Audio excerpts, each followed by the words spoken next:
That is an experience. Oh, it's an experience in its own. I surprised myself. What did that feel like? Oh, it was unbelievable. My main focus this year is big bike. I want to prove that I'm not just a small bike rider.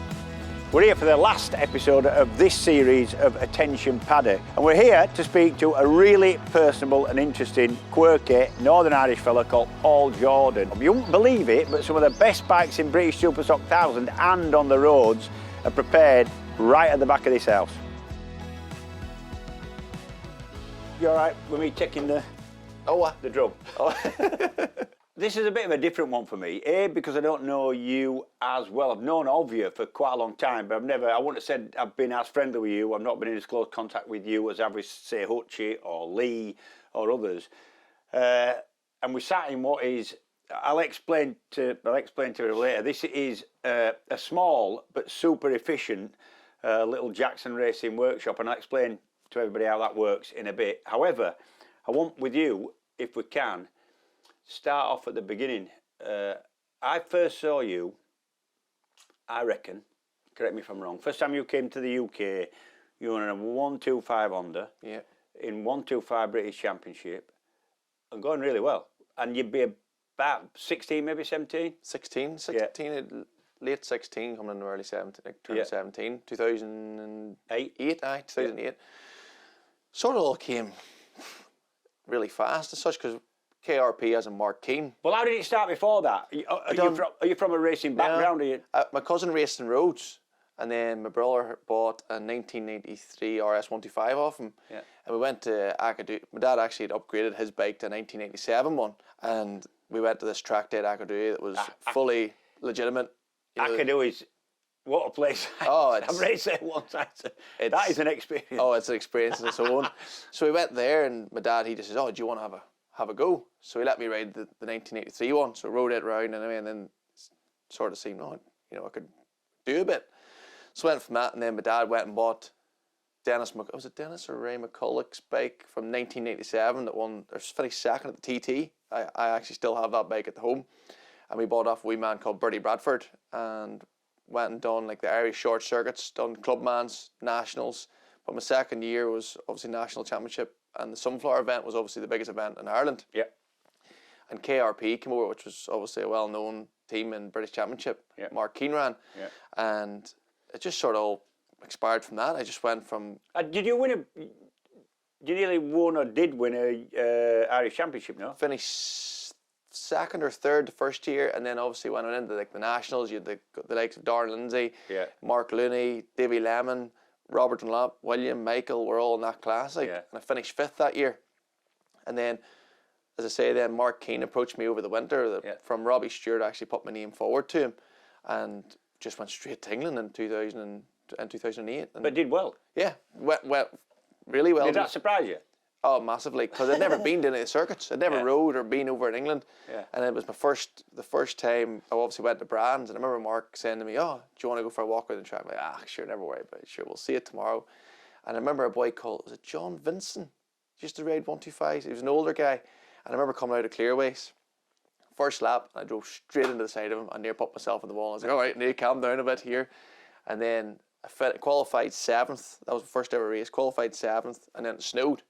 So now, that's the year it snowed. yeah, so then I didn't get a chance to race. Cancelled. Yeah. And then the next round was Thruxton, and went to Thruxton. Obviously, it came, like, to me, it sort of was a wee bit like Bishop's Court, the hard circuit, like the surface. Old airfield. Yeah. Yeah. And went there, I think qualified like 13th or 15th or something.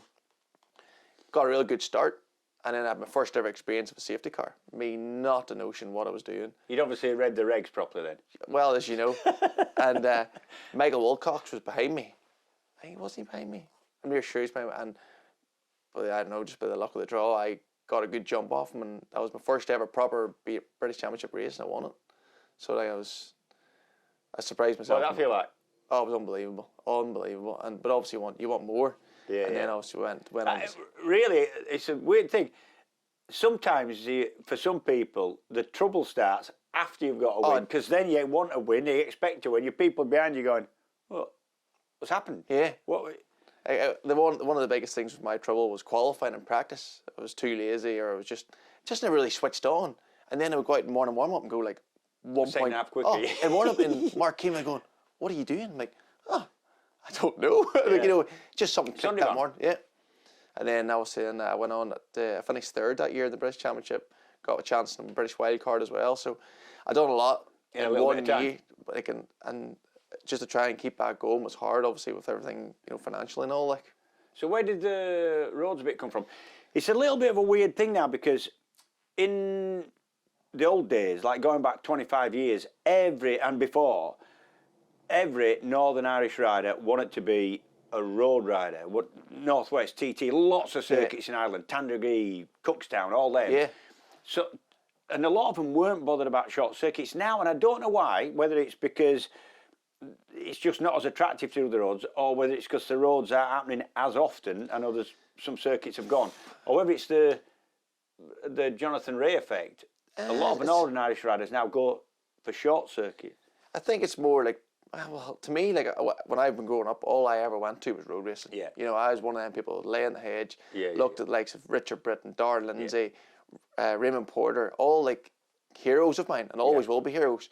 And like, even to this day, I still pinch myself that I'm actually Doing that. doing what Yeah.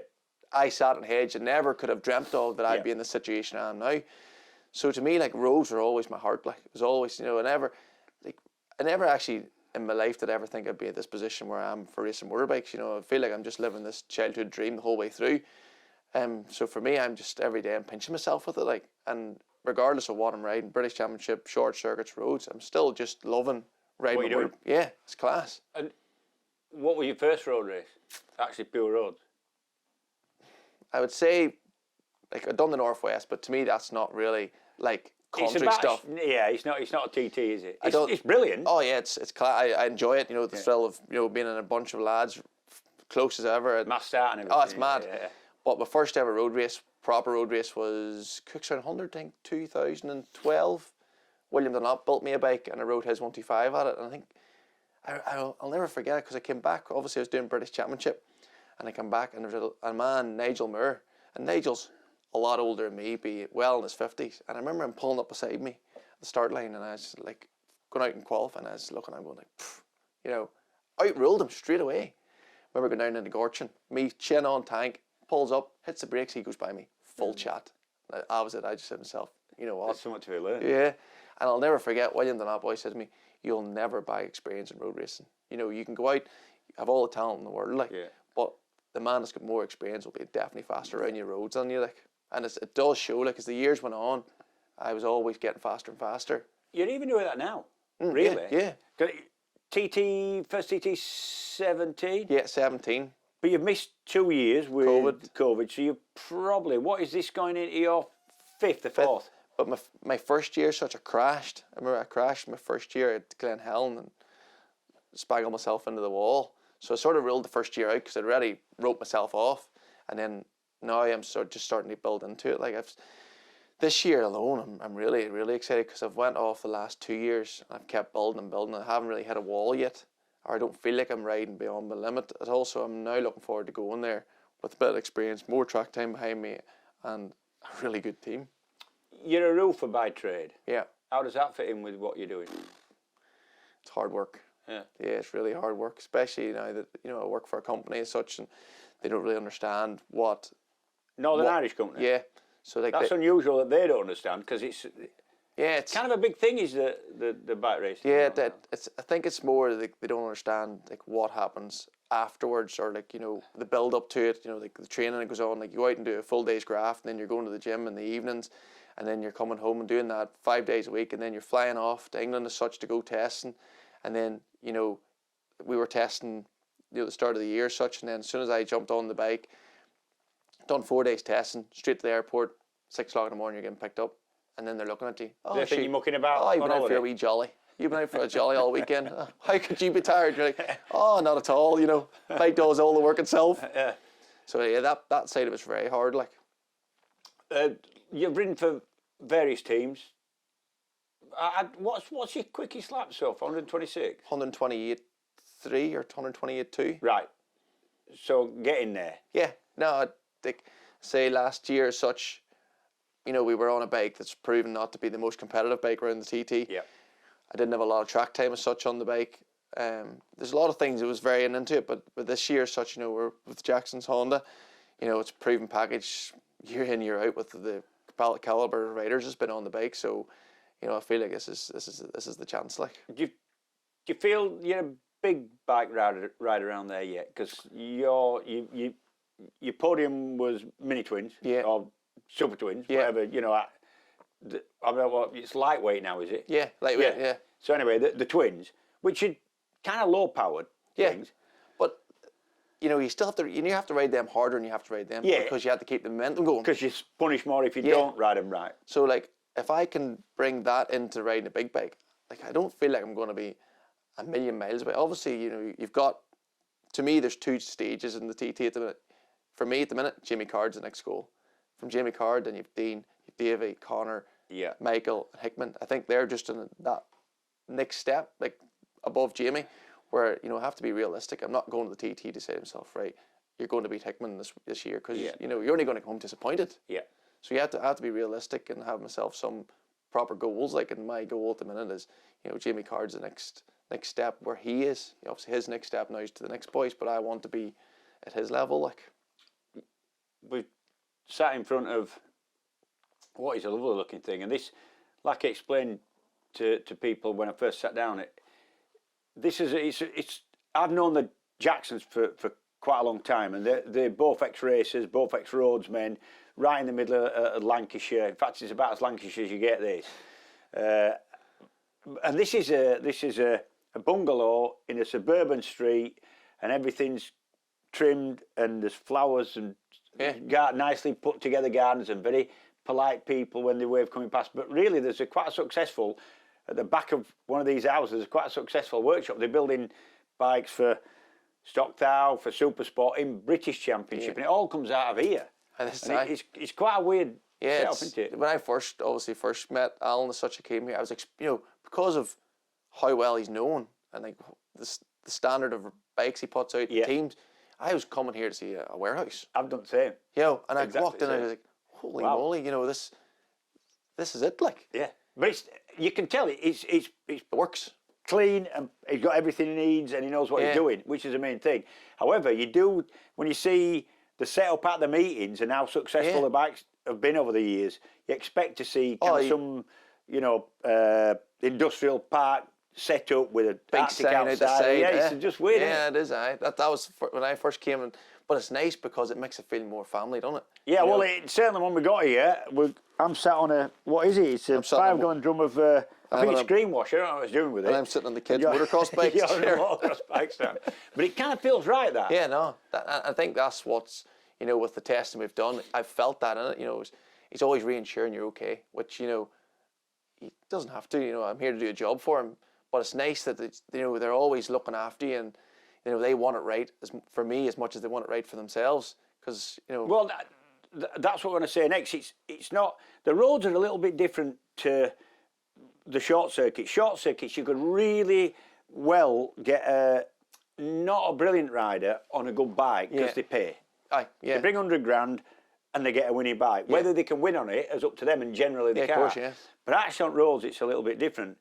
They don't want anybody who's going to give them a few quid and not be able to do what you can do. So it's like it's more of a two-way thing. Yeah, it definitely is. You know, and that's like when we first started having the conversations. It started like he believes that he can take me to that next step. And he's seen a few, hasn't he? Yeah, he's seen a few people. Yeah, and you know, he said John, he said Lee, Dean, Dan Neen, Steve Mercer. You know, the list goes on. Dave Johnson. Mm.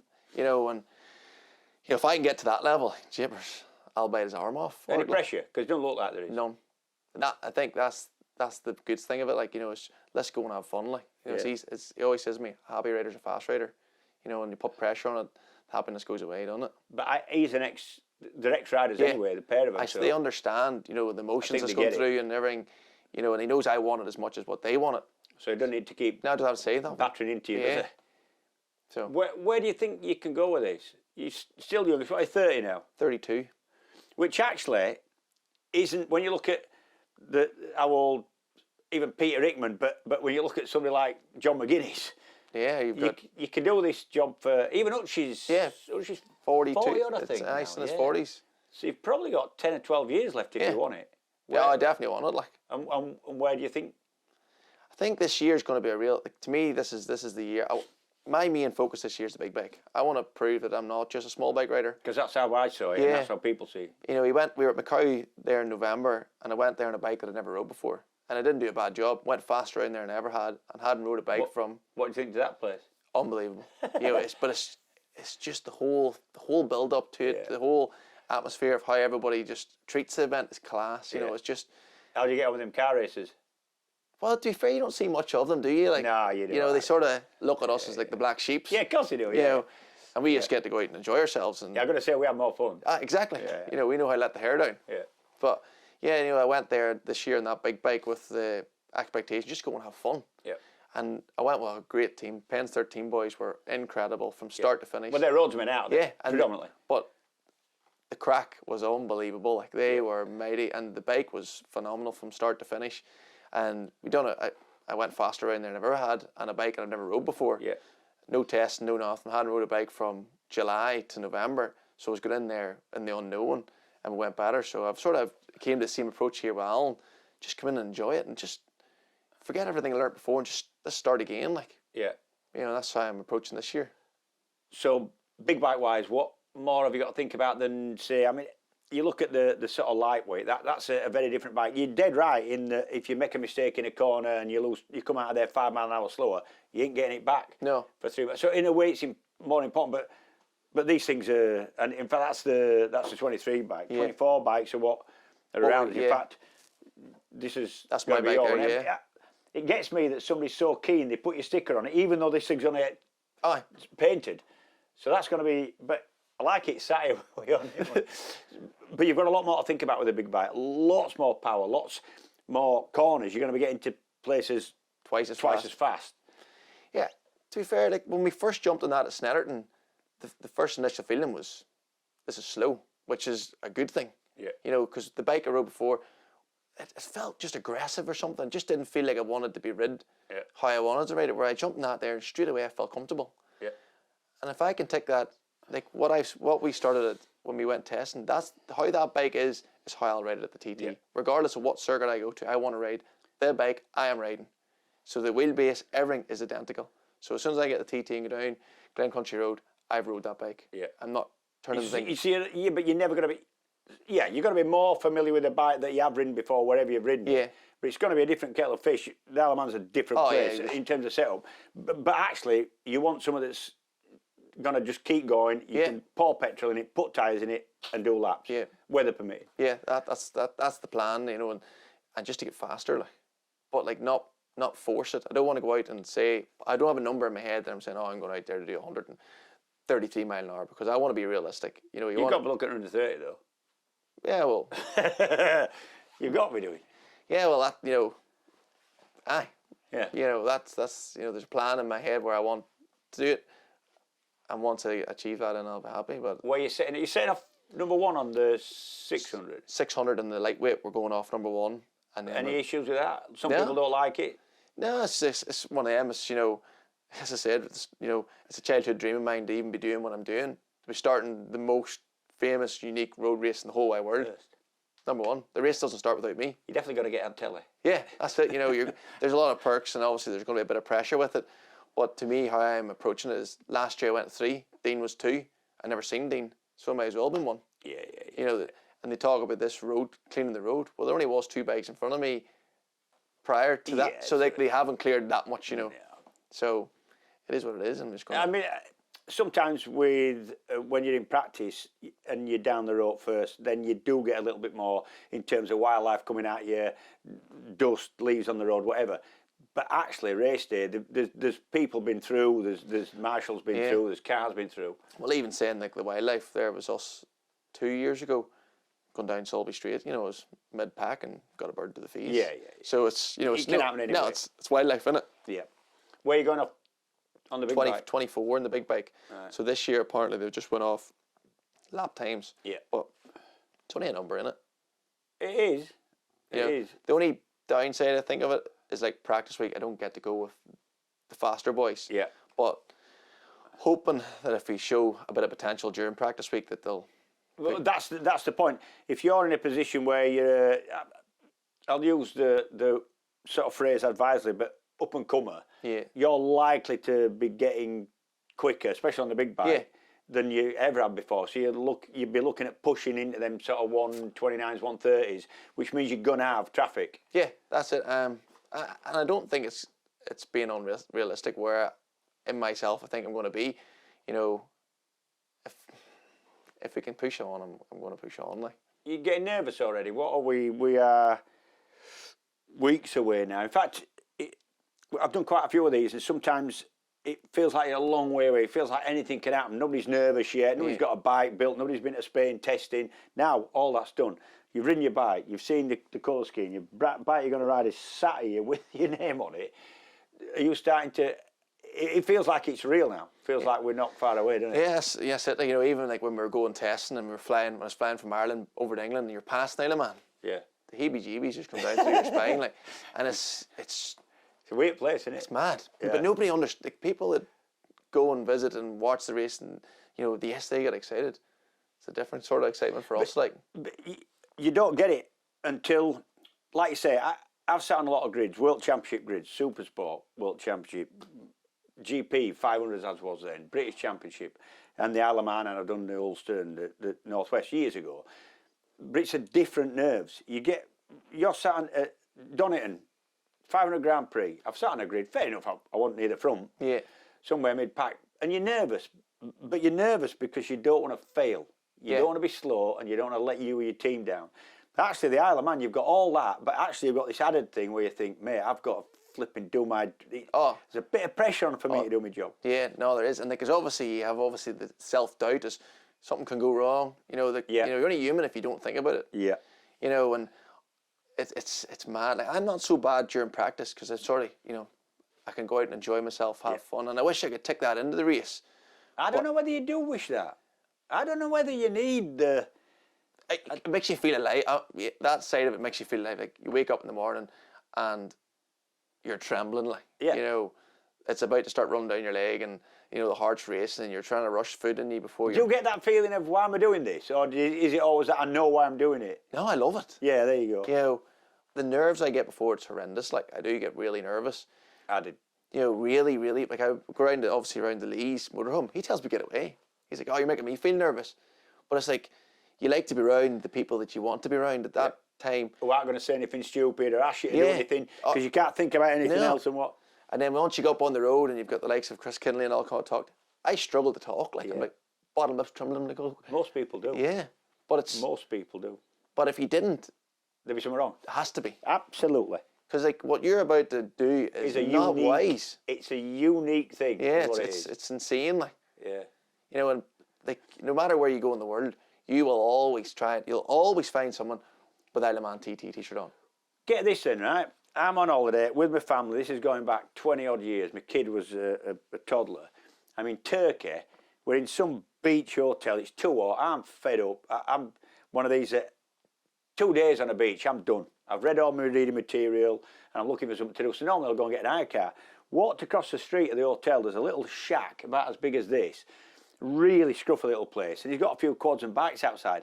And it says TT Motorcycle Hire. And I thought, I've got to speak to that. The man's in there, lovely fella, right? Local guy, spoke a little bit of English. And I said, why have you called your shop TT? Oh, seen it on telly, it's the most important. And he'd never been anywhere near the Isle of Man. There's some bloke in a little shack, and I'm thinking, God, there's something about that for people. Do you know what I mean? It has a magic. It's mad. Like, even there, after Mackay, I went over to Australia to see my cousins. I'm walking down the main street. Just happened to walk past the pub and look in. There it was. TT was on TV. Yeah. And you're like, I'm 10,000 miles away from home. Like. Hey, but a lot of them getting there now. It's a lot insane. Of Aussies.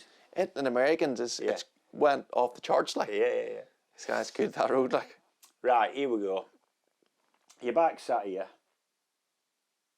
You were not far away now. Send yourself forward a few weeks. That buzzer's gone off. An Attention Paddock, and you know you're going to get called onto the road. How are you feeling? Jeez, the heart just starts to race, doesn't it? Like, Gary Thompson, God love him, is the nicest man you'd ever meet. See his voice? I hate it. I hate it. Told him that umpteen times. See, as soon as that comes over the tannoy, oh, the shivers, like. Yeah. It's awful. Like you're like, sure, somebody just tell me the race is about to start. Don't have to broadcast it like 15 minutes. Yeah. Could 1 to 20 please come up on the road, and then that's that's it. Like, good luck, mate. Thank you. So that's it for another series of Attention Paddock. It's been a brilliant series, and we've got some real insight into the minds of some of the RST supported riders.